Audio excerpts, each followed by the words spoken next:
Rolling, rolling, rolling, rawhide.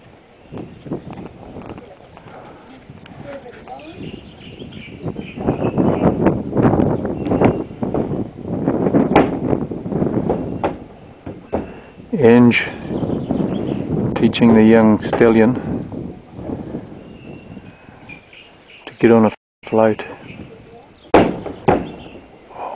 10 minutes ago he was a pain in the ass, and look at her, she's got him doing there. Go. It's a good effort that.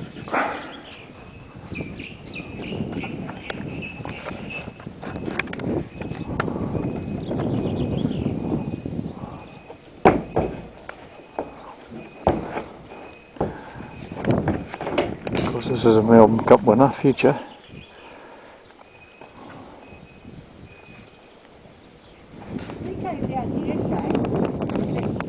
Yep. So this is a 2-year-old Colt, isn't he? Is he rising 3? He's just, yes, just 2. Yeah, he's just 2.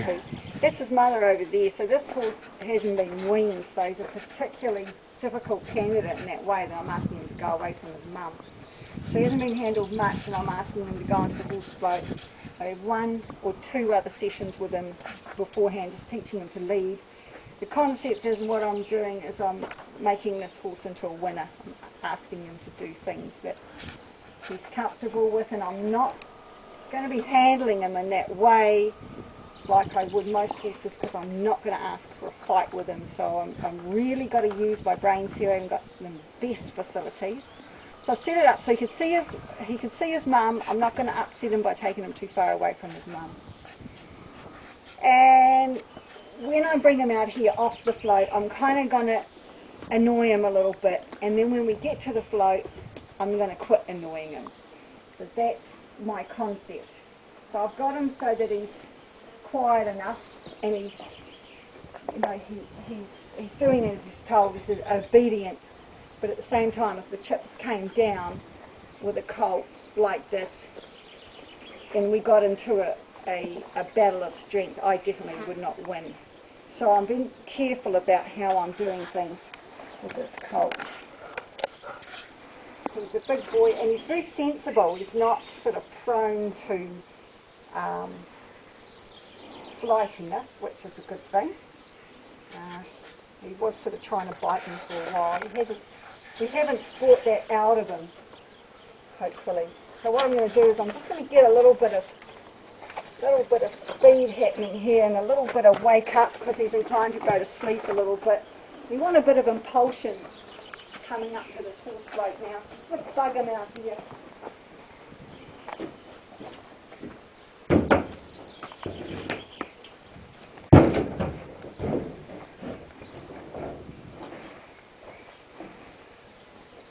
See how if I pull on the rope right now, his head's going to come up and he's going to hit the ceiling. So everything about loading him is coming from the back end. And if I'm asking him to come forward, I'm asking him to come forward from here, which hence the stick. So if I start pulling on his head, this is where most people go wrong. When his head comes up and he gives it a bang, we're going to be in trouble. So I'm asking very, very lightly on the rope, and then I'm supporting it here. At the same time, I'm looking where I want this horse to go. I'm looking into the horse float. So these are some horse float tips for anybody that's having trouble with their horse. And I've got a nice relaxed horse here. If your horse is going to go crazy and he's going to get mental, he's just not going to listen at all. It's just a complete waste of time. We need a horse to be in this frame of mind. If he wants to go and he wants to get off the float, I'm going to allow him to leave, then I'm going to bug him over there, bring him back, leave him alone at the horse float. But if he wants to leave, he wants to reverse off, that's fine. He must be allowed to leave if he wants to leave. That's part of building up his confidence. So we make things uncomfortable over there, things comfortable here. At the moment I'm working on impulsion, leading up to this float. We want impulsion, and he's going to put himself on eventually. So now that he's backed off, I'm going to bring him over into the yard, give him a little bit of a wake up, annoy him a little bit, and send him back to the horse bloke. Give him away.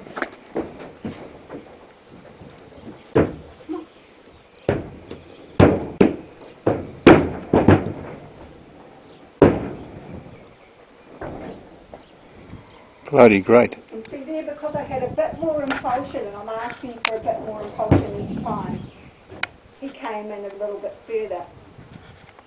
And I'm happy for him to come in and step, because it's actually pretty dangerous for them to get on all of a sudden and then freak out and then run off. So I'm happy for him to come in at, you know, a couple of inches at a time, as long as we progress. And there's some points with this trailer loading or truck loading that they decide that's it, they've had enough. And it's up to me as the trainer to judge when this horse has had enough and when he's just not going to learn anything more, and when we just need to go and have a cup of tea and come back, or we need to quit for the day.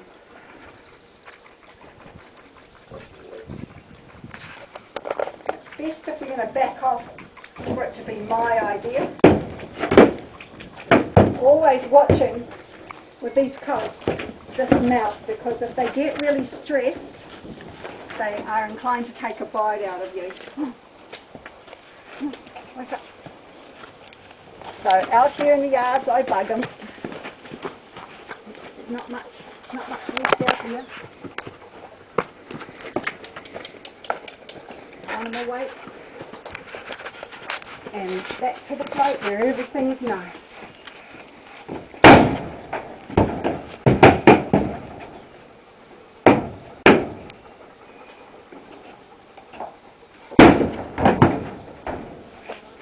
And there, so we got that little bit more that time, and I'm pretty happy with that. He's very confident. And so I make sure that when I'm in here, my body energy comes down and I go into that mode where the pressure comes off him. I'm not holding him, I'm not pulling on his rope, everything's cool. And I can hopefully get to the stage where I can just drop that rope and he'll just stay here. But if he wants to go off, that's fine.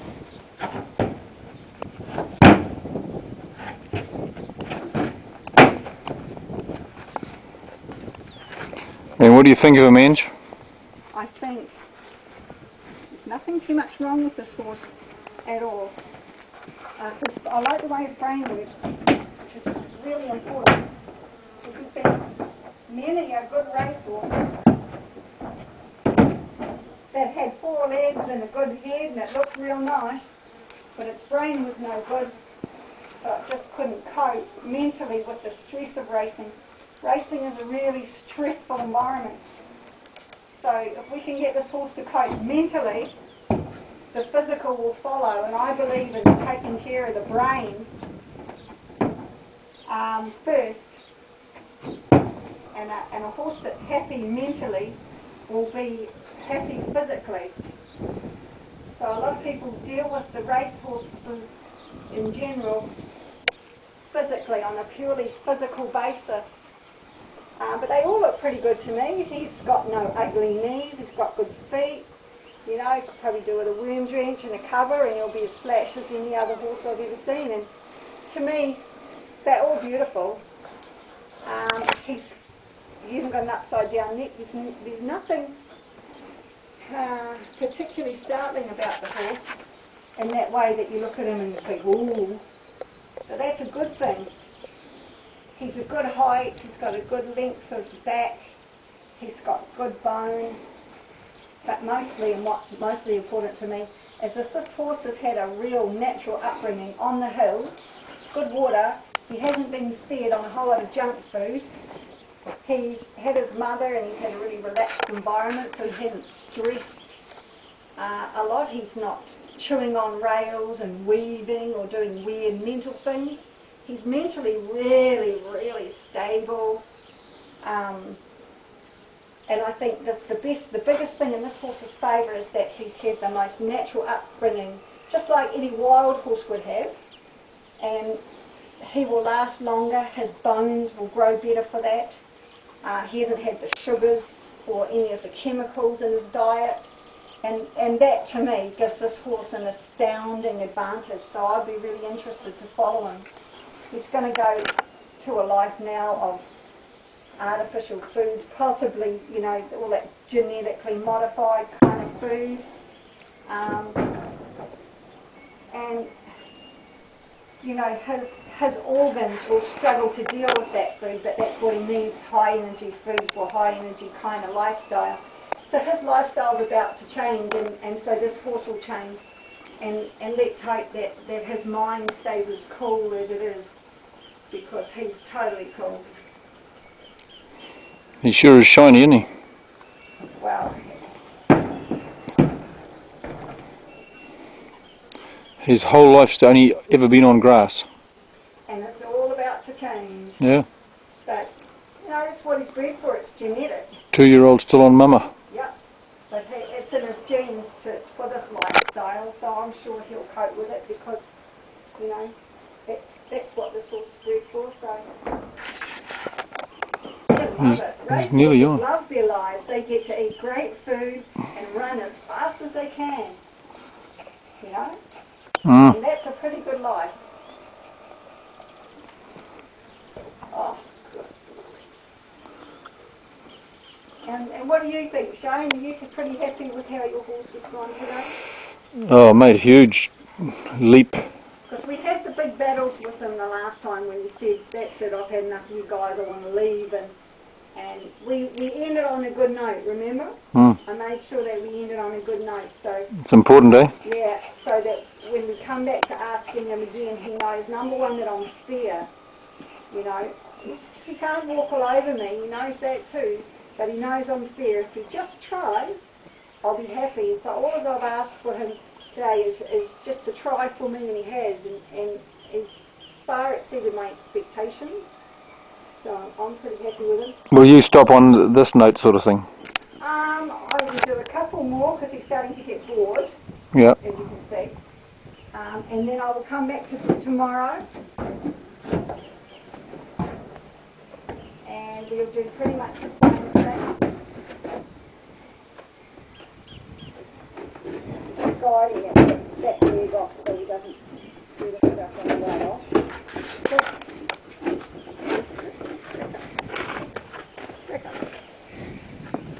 And I like to do a lot of backing work, especially with colts. Get a little backwards in their brain. For lots of reasons, especially when they're foals, because one of the first things I do with them is to work them off their nose and off their chest, because when they're foals or big horses and they get a fright and they hit the fence, they don't actually know in their brain to go backwards.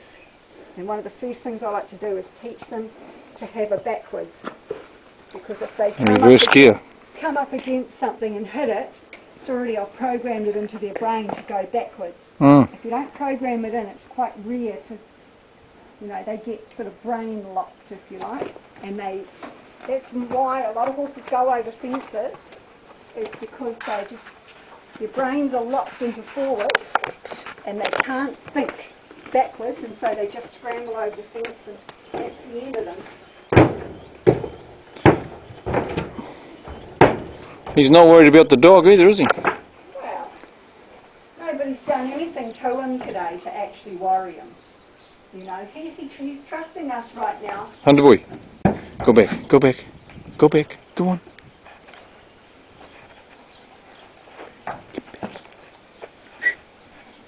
And it's nice that he's, and it's out of the sun too, you know. Yeah. He's out of the sun and it's cold in here. If we go out there, I'm going to harass him. And I'm not going to harass him in a mean way. I'm going to harass him in a funny old annoying way.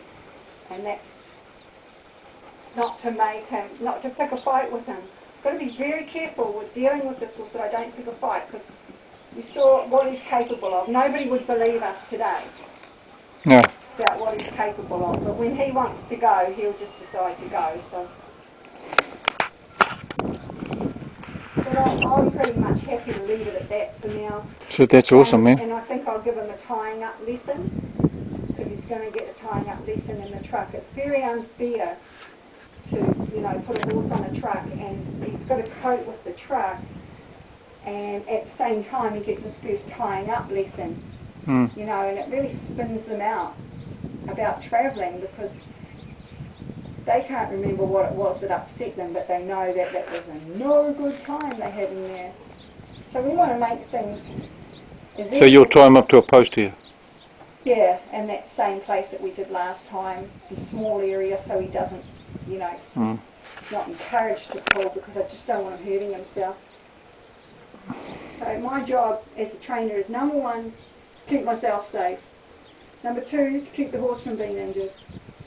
Number three, to make sure that I produce at the end of the lesson a horse that is more confident, smarter, and more forward, you know. He's just about gone to sleep, isn't he? Yeah, and that's exactly the way that he's going to travel, hopefully.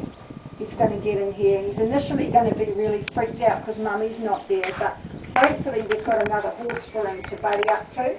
Yeah. And he'll just hook straight onto any other horse at this stage.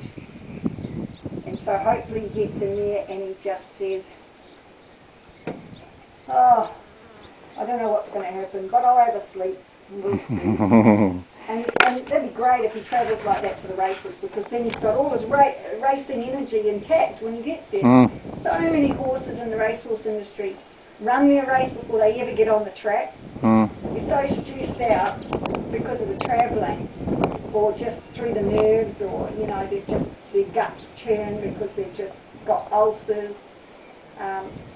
You know, then they won't go in the gates. Maybe he gets there fine, but he just doesn't like the gates and won't go in there. And $1 million has been spent on him. He won't go in the gates. Alright, so I'm pretty happy with that. If I wanted him to, he's going to come the rest of the way in. Yeah, no, he's virtually in, isn't he? I'll just hop up and give him some room and see if he wants to come up a bit further. So, you know, what I'll do is I think we'll leave him at that, because he's absolutely fantastic. That's awesome. Did you find out whether that truck's a side or a back loader? I don't know, I can find out though. Nationwide, eh? I'll find out. I'll give him a ring if you like. Yeah, oh, well, sometime. I just was hoping it was a side loader, but it doesn't matter if it's a back loader. And out we go.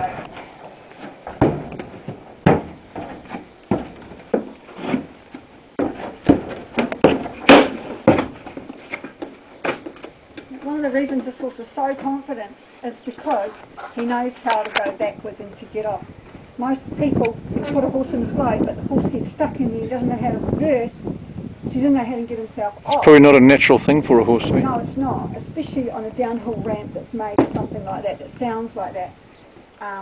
So that's why I've done it in stages and back, and a bit further forward and back, to make sure that this horse is very confident with feeling his way back step by step. We don't want him rushing out. So it's the noise too, eh? Yeah. Yeah. But we want him to think.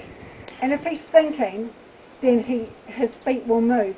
When his brain gets locked, usually his feet get locked as well. And then all hell breaks loose and chaos ensues. So today we've kept it really nice and quiet. He's remembered everything that we did last time. He's got a whole different look to him. He looks like a really nice horse. When we first started out this morning, he was thinking, I'm the king of all you guys. You're never going to get me. And now he's like, oh, I quite like you guys. I kind of like that. That's kind of fun. So that's a good way to have him. And he hasn't tried to kick me. He hasn't tried to front foot me. He hasn't tried to squish me into the ground. He's pretty relaxed, alright? So, he wasn't before. No, he wasn't, of course, and he's really feeling his hormones, which is, you know, totally natural. Alright, so we'll give him a little tie up in that yard.